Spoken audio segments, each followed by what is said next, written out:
Headquarters, Army of Northern Virginia, April 10th, 1865. General Order Number 9.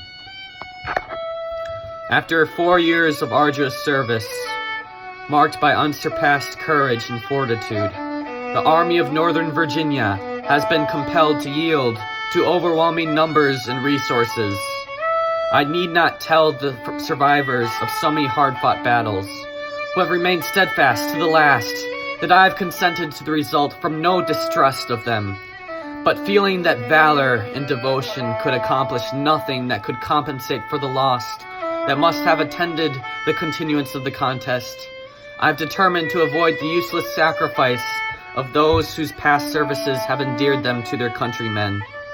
By the terms of the agreement, officers and men can return to their homes and remain until exchanged. You will take with you the satisfaction that proceeds from the consciousness of duty faithfully performed.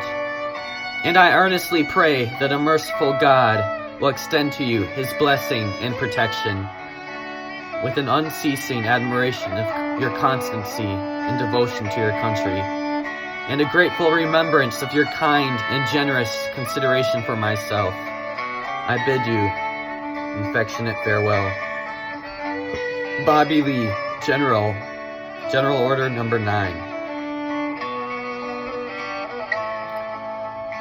General Lee's order to the Army of Northern Virginia at Appomattox Courthouse was written the day after the meeting at McLean's house, at which the terms of the surrender were agreed upon.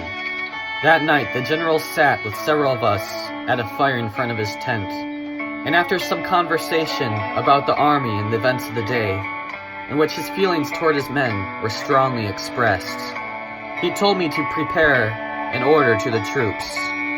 The next day it was raining, and many persons were coming and going, so that I was unable to write without interruption until about 10 o'clock, when General Lee, finding that the order had not been prepared, directed me to get into his ambulance, which stood near his tent, and placed an orderly to prevent anyone from approaching me.